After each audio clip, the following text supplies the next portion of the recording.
Hey everyone, and welcome to The Black Door. If you're a fan of spine-chilling true stories that will keep you up at night, you're in the right place. Don't forget to hit that subscribe button so you never miss a terrifying tale. Now, dim the lights, settle in, and let's dive into today's horror stories. Almost 10 years ago, I was in college down in Florida when I got a call from my ex-girlfriend whom I'd broken up with about 6 months earlier. I didn't recognize the number at first, as I'd switched cell phone carriers not long before. I'd never been one to answer calls from unknown numbers, but since I was in college, I used to get calls from professors, people over at financial aid, invitations to D&D games and dorms and stuff like that. So, I nervously answered, hoping it was going to be about something good. I recognized the voice immediately, and as soon as I did, my heart just sank. There was a reason I hadn't given her my new number, and I wondered just how she'd gotten hold of it. "We need to talk," she said. I replied, "I'm not sure we really do. It's been 6 months, and I thought we were out of each other's lives." She responded, "No, we really need to talk. Are you sitting down? I have something to tell you." I immediately thought she was pregnant. That was my initial thought, and I won't lie, I felt myself getting weak in the knees. So I sat down on my bed, feeling my heart racing in my chest and my hands getting clammy, ready to hear the bad news. She continued, "We got a patient in the ER from a car accident, and she didn't make it.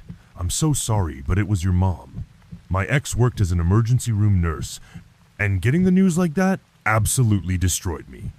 I was just in shock. For some reason, I tried calling my mom's cell, but she didn't pick up. Of course, she didn't pick up. So I hung up to call my little brother and give him the news. We cried like babies as I told him everything, how my ex had given me the news ahead of time, how mom wasn't answering her phone, all that stuff. He confirmed that she had driven over to Walmart about an hour ago and lamented not making the most of his last goodbye with her. Then, in the middle of us having some real heart-to-heart, I heard him just shout, "Mom!" out of nowhere! She wasn't dead. She had just walked through the door, super confused as to what was going on.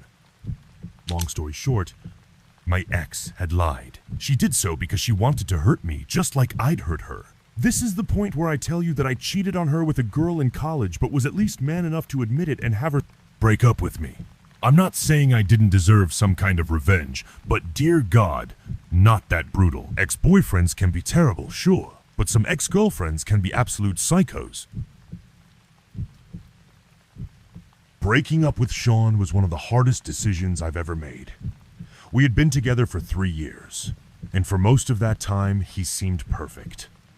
He was thoughtful, charming, and always knew how to make me laugh. But over time, I started to see another side of him: possessive, controlling, and overly intense. The arguments became more frequent, and his tendency to hold on to grudges started to weigh on me. I knew I couldn't stay in the relationship any longer. At first, it felt like a mature breakup. Sean didn't yell or argue. Instead, he just said quietly, "I understand. I want you to be happy." I remember feeling relieved as I left his apartment that day, thinking I had avoided the drama that so often accompanies breakups. I didn't see it then, but now I know. His calmness wasn't acceptance, it was a mask for something far more sinister. About 2 weeks after the breakup, I was at work, wrapping up a meeting when the receptionist called to let me know I had a package waiting at the front desk. I wasn't expecting anything, but the idea of a surprise brightened my day. The box was small, wrapped neatly in brown paper with no return address. Inside, I found a framed photo of Sean and me from a vacation we took to Cape Cod the previous summer. Alongside it was a handwritten note for the good times. At first, I thought it was sweet, though a little odd. I assumed Sean was just feeling sentimental and trying to process our breakup. I didn't think much of it and placed the frame in a drawer, deciding not to respond. The next package arrived at my apartment a week later. This time, it was a long rectangular box like the ones florists use for bouquets. I opened it, expecting to find flowers, but what I found made my stomach turn. The box contained a dozen dead roses, their petals blackened and crumbling. Beneath them was a note written in Sean's unmistakable handwriting. This is what happens when love dies. I stood there completely paralyzed, not knowing what to do. My first instinct was to call him, but something stopped me. His note didn't feel like an apology or an attempt to reconcile. It felt like a statement tune meant to unsettle me, and it worked. By this point, I was definitely a little on edge. Every knock at the door, every unexpected package made my heart skip. I began to avoid Sean's usual hangouts, worried I'd run into him. Then another package arrived, this time left directly on my doorstep. It was a small box, unmarked and taped shut. Inside was a folded piece of paper, thicker than the others he'd sent. Unfolding it, I realized it was a list titled "Things I Loved About You." At first look, the entry seemed sweet. Your laugh, the way you care about others, your determination at work. But as I read on, I noticed several entries had been violently crossed out. Some were replaced with angry annotations. Your laugh too loud sometimes. The way you care about others, but not me. Your determination at work more like obsession. My hands were shaking by the time I got to the final entry. How you belong to me. Unlike the others, this one wasn't crossed out. It was circled over and over again, as if to emphasize its importance. I started keeping my blinds shut, and I even asked my landlord to install a security camera above the entrance to my apartment. One night, I got home late from work and noticed a shadow near the parking lot. My nerves flared as I struggled with my keys to open the door as fast as I could. By the time I looked out the window, the shadow was gone, but the fear wasn't. I considered reporting it, but how would it sound, complaining about a few creepy deliveries from my ex? It didn't feel like enough to warrant a report. Instead, I confided in a coworker who offered to walk me to my car after work and check in regularly. His support helped, but it didn't take away the growing sense of dread. The final package arrived a month after the breakup. It was left on my doorstep again, despite the security camera. When I checked the footage later, all I saw was a hooded figure approaching my door, the grainy video offering no clues about the person's identity. The box was heavier than the others, and when I opened it, my breath caught in my throat. Inside was an empty picture frame. The glass was spotless, the edges polished, but there was no photo. Tucked inside was a single piece of paper with a message that chilled me to my core. Now you have nothing. I called the police that night. The officer who came to my apartment listened patiently as I explained everything: the packages, the notes, the shadow near my parking lot. He filed a report and advised me to get a restraining order.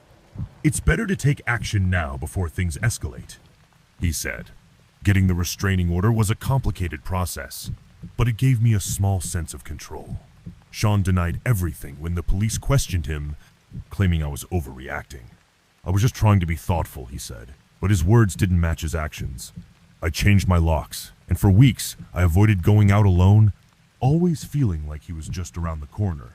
I often think about the packages, wondering what Sean's true intentions were.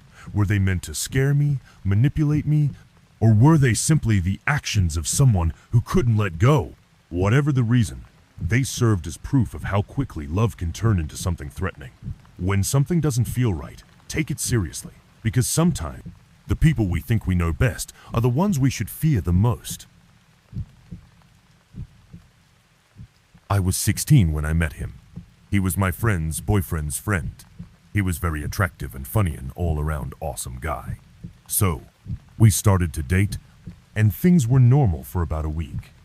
I tried to get him to meet my friends, but every time he was going to, he'd send me a text 10 minutes before and tell me he was too busy and he was sorry.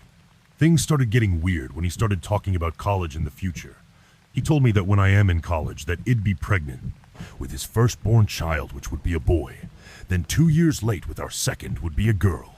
He already picked out names, and he kept mentioning how excited he was that I was a virgin because it'd be his first and only sexual partner. I started freaking out because we hadn't even kissed yet, so I decided to end things before they got any crazier. I ended things, and he was acting normal and just said that he really wanted to stay friends, so I agreed to it. The next day he texted me and asked me what I was doing. I told him I was hanging out with his 2 guy friends and my best friend. She was dating one of them. He seemed interested and kept asking about it. I didn't think too much about it. I went home that night, and my best friend went to sleep over at her BF's house. The next day, I wake up to 30 missed phone calls, 12 plus voicemails, and 50 texts, all from him. I start reading them and listening to the phone calls. Most of them were the same, saying that I broke his heart and he loved me. Mid-reading texts, I get a phone call from my friend. She told me that someone broke into her car and left a flower. Nothing was stolen though, and I started to freak out because I knew it was him. We couldn't call the cops because my friend had lied about sleeping over at my house so she could spend the night. So he got away with it. I had to change my number and delete my Facebook point 6 months down the road. Somehow he finds out I am dating a mutual friend. He calls my boyfriend and asks him to hang out, not thinking too much into it. He agrees. The crazy guy brings 4 of his gangbanger friends with him. They get into the car and drive somewhere really far. They pull a gun to my boyfriend's head and tell him to lie on the ground, and repeatedly start kicking him, took his money, and broke his phone. He was finally put into jail for it. This happened about 4 years ago. This will most likely be buried, but I feel obligated to share. I could rant about the psycho bullshit this girl put me through for hours, but I'll try keep it short. I lost my virginity to her when I was 17 and dated for a year and a half. She was a compulsive liar, severely depressed, and likely bipolar, or had borderline personality disorder. When I met her, she told me she had ovarian cancer. Throughout our relationship, she would be sick, and I would have to take care of her. At one point, she told me she had 6 months left to live. I was so concerned about her, and it seemed that she was not getting adequate medical attention, so I forced her to see a doctor and attended the appointment with her. Throughout the visit, the doctor only discussed issues with her depression. I finally asked, "What about the cancer?" The doctor looked confused and told me she did not have cancer of any sort. I tried to break up with her immediately after, as I had already attempted to do several times, but she always manipulated me back into her life. Other crazy shit that this girl pulled. Once, while briefly discussing the idea that I might go to college out of state, she started to get over-emotional. I went to take out the trash, came back inside, and found her finishing eating an entire bottle of antidepressants. I called an ambulance and she was in the psych ward for 3 days. I was honestly happy to see the paramedics take her off my hands.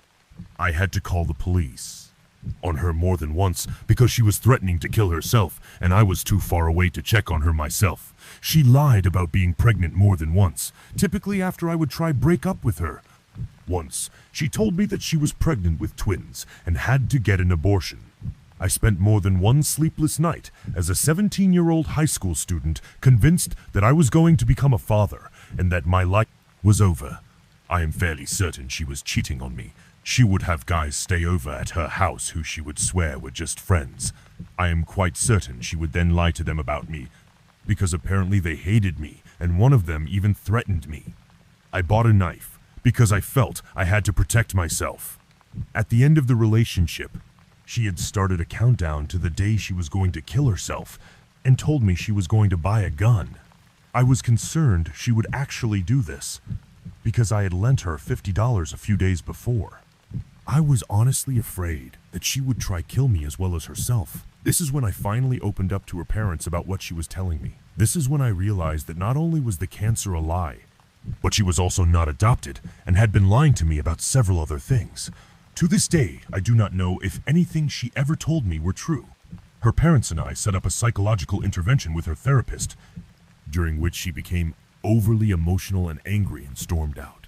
This is when I ended it for good. To this day, I still have severe trust issues with women. It's been 4 years since we broke up, and I still haven't been in another relationship. I feel like I really need to see a therapist to discuss some of the emotional scars she left on me, because I'm honestly terrified of intimacy, and always fuck things up with girls, or just vanish when things start getting serious. When I was 18, I'd barely ever dated anyone. I guess I wasn't particularly attractive in high school. But man, once I graduated high school, I couldn't seem to keep the ladies away. That being said, I didn't just take the first one to come along. I was choosy. Found one that was extremely attractive, and seemed rather intelligent and sweet. Well, intelligent? Not really. Sweet. Not in the fucking least. About a month into our relationship, she started with the dreams. We'd be sleeping in the bed together and she'd start moaning, screaming, no, stop. She'd thrash and kick and freak out. I asked her about it after 2 or 3 times and she finally decided to tell me she was raped and had flashbacks about it. Fair enough. I understand that and know it happens. Here's the thing though, it didn't happen. She was never raped. Her mother one time explained to me that this was something she did for attention. The whole dreams thing wasn't real. She wasn't actually dreaming. She was laying there pretending to be asleep, pretending to have these nightmares. I'm sure people are asking themselves, well, how do you know this? Maybe they were real. Maybe something happened her mom didn't know about. You had to be there. That's the only way I really know how to put it. You could look at this girl and tell she was putting on. It was actually almost laughable. Thing is, she would fall asleep at other people's houses, where other people could hear her, and she wouldn't do it. Ever. She only ever did it around me. Then things started getting weirder. I went to high-five her once, and she fell into the floor and curled into a little ball, and started acting like she was sobbing. Told me she was afraid I was going to beat and rape her. Then the sex started getting weird. Right in the middle, she'd just start crying and screaming but tell me not to stop. Say shit like, it's okay if you want to rape me, just do it. I'd always just stop and usually go home. One night, when I was basically at my breaking point, she acts like she wants sex. I tell her no. I go to sleep. I wake up the next morning. She tells me that I woke up in the middle of the night and beat her up. I joke you not, says I woke up, pulled her out of bed and beat her up. I have never hit a woman. I'm married now. My wife would laugh in your face if you ever asked her if I hit her. Furthermore, to my knowledge, I have never, ever blacked out and done something like that. I have a pretty good head on my shoulders. I told her she was insane and left. She banged her head against the wall a few times, and then took pics and put them on MySpace. Was a thing back then. She called all my friends and told them I beat her up. My friends, knowing me, all laughed at her. It took literally 3 years to get her to stop calling, texting, writing me letters. A few months before we got married, my fiancée, now wife, answered the phone for me while I was gone. Said that if she ever tried to contact her or me again, she would give her an actual reason to have PTSD. Never heard from her again. This is outrageously long, but I promise, it delivers. A personal nightmare that lasted months longer than it should have. I apologize for my unliterary brevity, but I haven't slept, and it's a very long story. Backstory. He had a lunatic Jehovah's Witness mother who incessantly talked about the end of the world and her bowel functions. She also informed me that she used to put her kids to sleep with cold medicine. Keep this in mind later. There are children involved in this story, so it's a tough one. I ran away from home when I was 19 and moved 2,000 miles to California to be with this guy. This was a lesson to me about running away from, instead of toward. The home situation was absolutely unlivable. My stepfather was there in the house, and the ugly old fuck had been pawing me and fucking with me since I was 11. Daily, I dealt with this. My mother called me a liar to my face when I told her. It's a long story, but I had good reasons for doing this very foolish thing. I had only known him 2 months when I moved out there. He lived in a single room in someone else's house. My plans were to get established, which I immediately set about doing, looking for work. I planned afterward to become a writer, and actually did get a couple of poems published in a little coffeehouse rag in San Diego. I felt good at the time, like I was going somewhere. Then I got pregnant. I was on the pill. We had used a condom, which broke, and I was using spermicidal foam. I did not want this to happen yet, but it did. The first thing he told me was, "Boy, my little guys can swim." The first thing my best friend told me was, "Come home." And like a fool, I didn't listen. By the time I realized I was pregnant, I was 3 months and my periods have always been irregular, and it was too late to abort. Not that I wanted that on my conscience anyway. He told me, "If you adopt it out, I'll have my mother adopt it." That horrified me. And dumb shit kid 2,000 miles from home, I didn't know how to get around that threat. I had to keep the baby, for its own protection, and I knew that right away. During my pregnancy, although everything seemed all right with us, I had a dream about the baby I was carrying. I dreamed then that it was a boy. It was. He was with me in a huge observatory, and he was about 12 in the dream. He turned to me in the dream and said, "You have to get out of here. You have to get away from him. I didn't know where to go, guys. My home? No way. Where could I go?" When the baby was born, all hell broke loose. He deeply resented me staying home with the baby, and he ceased to bring home food. He told me, "You have to get a job. My mother can watch him." The baby was breastfed, and about 2 weeks old when we had this conversation. His mother had been allowed to watch the baby once. I had come home to be shown a video of her and her half-retarded boyfriend dancing around with my wee son after midnight while he wailed and cried. Horror, again. No, she could not watch him, and I was 2,000 miles from home. Stupid kid. He stopped bringing food home, I assume from resentment. He would eat at Jack in the Box, leaving me to subsist on the $20 a month I got from my dad. God bless him. And he would have sent more, but he had no idea. I couldn't admit to him how bad things were. I bought cake mix, spinach, milk. I breastfed my son exclusively. I was so hungry. I literally wept in the grocery store when I saw all the good things I couldn't afford, and I was almost out of money. By the time I came home months later, I would weigh 98 pounds. The house was full of roaches. I used to lie with the baby on a mattress on the floor to keep the roaches off of him. The boyfriend railed at me for not sleeping in the bed with him. I want to point out that we didn't have to live this way. He was working 2 jobs, one of which was union. The custody judge would berate me for this later, but none of that money came home. He put it in the bank and ate at Jack in the Box. He once went to work and left his infant son in the middle of the living room floor without waking me up. I got up hours later, and the baby was there in the floor with a soaked nappy, and very unhappy. I had to leave. It was even worse than this, you guys. I wish I could tell you all of it, but I haven't slept at all here. This feels like an epic to write. I'm leaving out desolate months. The baby's essentials, like blankets, came out of my monthly $20 from the local swap meet.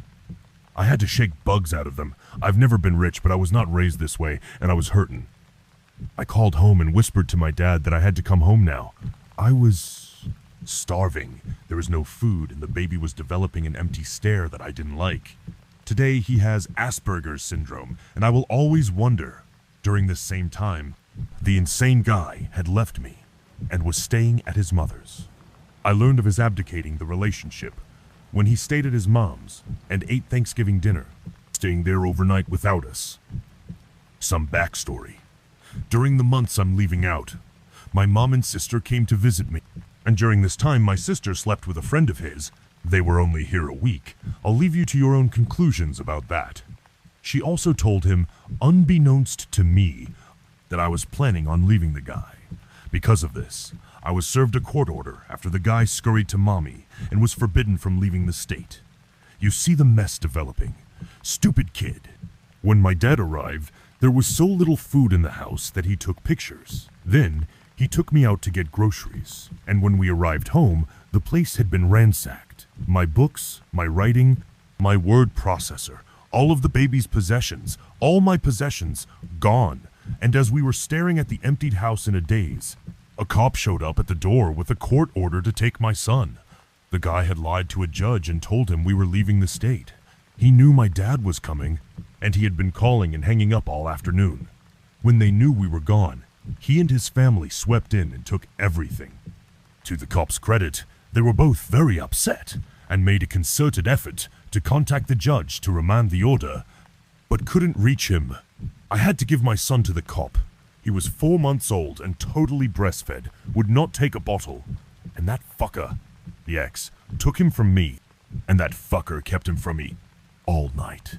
I called and called from the hotel room where my dad and I stayed during this horrible crisis. I called until 3 a.m. against the court order, and finally he picked up and said he needs his mom. He brought him back the next day, and by the time he arrived at 2 fucking p.m. my breasts were balls of agony. I was running a fever and could hardly see. I nursed the incredibly hungry child immediately, and he emptied both breasts. I swear to fuck, I have never wanted to kill a man. And his mother, who masterminded this so much, I never did get my shit back. There was a protracted custody battle. He was told to pay support, and didn't. They garnished his wages so he quit the job. I haven't seen a cent of support in 13 years now. He owes over $78 K, and I honestly hope he chokes on it, although I would never let my son hear me say so. My son asks about him now. The guy's never come to see us, though I flew out there with the baby when he was about one to go see him. The court order mandated that he then come to where I live to see the baby. He never did. Incidentally, when the boy was 8, he suddenly became very faint, and we had to rush him to the hospital.